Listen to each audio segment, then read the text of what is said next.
Ahora, volvemos al asunto de gas, porque el gas acá es el factor más importante en el conflicto de Rusia con Ucrania. Entonces, Ucrania todavía gozó de gas barato y siguieron las discusiones con Rusia sobre los derechos de paso, cuánto va a pagar por los derechos y por otro lado, cuáles van a ser los costos del gas. Hasta que Rusia se dio cuenta después de las elecciones de 2004 que ya no puede controlar este país. Entonces, simplemente en enero de 2006 cerró las llaves. ¿Y qué sucedió? Que Europa toda quedó sin gas durante 2, 3 semanas. La gente moría de frío. Había una catástrofe. ¿Por qué escogieron los rusos el mes de enero? Está clarísimo, porque en junio no hay necesidad de tanta de gas, pero en enero sí. Entonces, la Unión Europea estaba furiosa porque no recibieron el gas que necesitaban y dijeron que Rusia está interviniendo en asuntos internos de un país soberano y eso no es perdonable. Rusia argumentó, no, es nada más, es un conflicto pequeño económico, estamos discutiendo precios y eso es todo. Para hacerles una larga historia corta, después de 2, 3 semanas abrieron las llaves y el gas fluyó a Europa. Pero Europa se dio cuenta qué vulnerable es y cuánto depende de Rusia. Les cuento que las discusiones siguieron. Rusia ya no pudo controlar tanto a Ucrania. Y en enero, otra vez, el mes de enero de 2009, 3 años después, ¿qué creen que hizo Rusia? Lo mismo. Cortaron el suministro de gas a Europa durante una semana, era menos, 10 días. Porque todo el gas, la mayoría del gas, 80% pasó por Ucrania. Eso ya vimos en esta extensa red de gasoductos que tiene Ucrania. Bien, entonces, otra vez llegaron a un acuerdo y fluyó el gas. Ahora, en el año 2013, y estamos acercándonos a la fecha, al problema que vamos a ver, Víktor Yanukovych estaba por firmar un tratado con la Unión Europea. Y Putin, en esta época, que no aceptaba eso de ninguna forma, sobornó a este presidente con un pequeño regalo. Le dio un préstamo de 1.500 millones de dólares, le dio al país y con eso, en el último momento, este Víktor Yanukovych, que era el presidente, canceló el acuerdo con la Unión Europea. Entonces, fíjense que la lucha digamos, de Ucrania de entrar a la Unión Europea no es algo que pasó ayer. Ya son muchos años que están intentando y son muchos años que Rusia está bloqueando estos intentos. Entonces, los europeos estaban furiosos porque va contra cualquier ley internacional, contra cualquier principio internacional, pero no les ayudó nada. Rusia actúa como quiere y hace como quiere, porque es un régimen dictatorial que la base de su actuación son sus intereses. Derechos humanos o valores democráticos o libertad personal, todo eso no es tan importante. Es un país que actúa para sus intereses. Punto.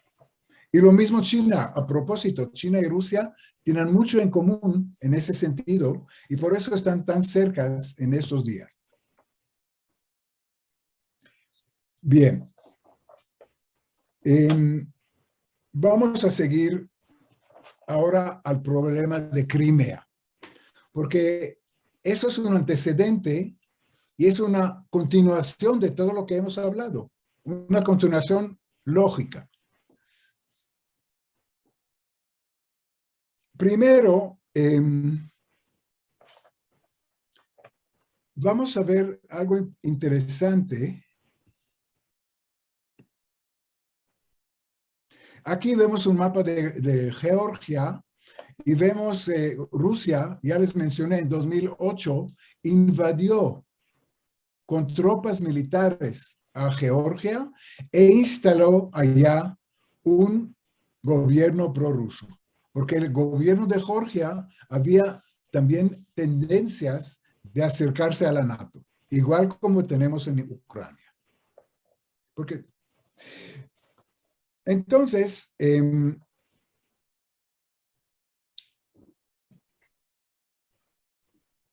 Ucrania es un país, como hemos dicho, que está dividido. Tiene una parte de la población que es prorrusa y quiere independizarse de Ucrania. Y hay otra parte que son ucranianos que quieren seguir en Ucrania y en la Unión Europea. En esta diapositiva podemos ver el porcentaje de habla ruso. Eso nos indica, no directamente, pero indirectamente nos indica la población prorrusa y la población pro-europea. Ahora, no quiere decir que todos que hablan ruso son prorrusos. Algunos que hablan ruso son pro-occidente también, pero sí nos da una buena indicación. Entonces, en la parte este, aquí no sé si pueden ver esto, en la parte este del país, ¿sí? Vemos que el porcentaje de habla ruso son muy alta, porque es una, como hemos mencionado, es una zona industrial que muchos rusos con los años llegaron allá para trabajar. Entonces vemos un 92%. Lo mismo al sur, y esa es la península de Crimea.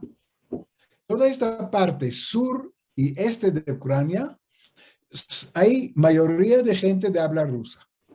En el centro del país es más o menos el 60%, y al oeste está muy claro que la mayoría, la gran mayoría son gente que de habla ucraniano, no hablan ruso, y está claro que están pro-occidentales. En el centro también hay pro-occidentales, y también el sur y el este, pero mucho menos.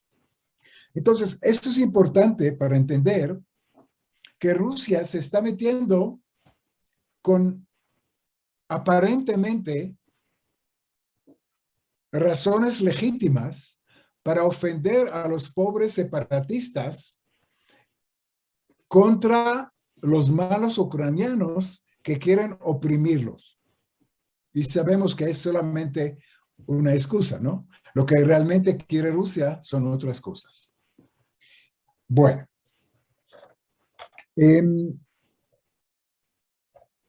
En Crimea, Crimea es esta media isla que vemos aquí abajo, no sé si las pueden ver. Solamente quiero contarle una anécdota. Crimea toda la vida era rusa, pero en el año 1954, vamos a la historia, de repente Rusia regaló esta península a Ucrania. ¿Alguien sabe por qué y cómo? Pues la historia es muy simple. Stalin murió en 1952 y empezó una lucha por la sucesión. ¿Quién va a ser el secretario general del Partido Comunista después de la muerte de Stalin? Para hacerles una larga historia corta, uno de los candidatos era Nikita Khrushchev, que ya conocemos que al fin ha sido el secretario general. Pero en esta época, y tenía que obtener los votos de Ucrania. Y Ucrania, como una república grande, tenía muchos votos. Entonces, en 1954, a los 400 años del festejo de cuando los eslavos, los cosacos, juraron la lealtad al zar de Moscovita, había festejos. Entonces, Khrushchev regaló esta península a Ucrania.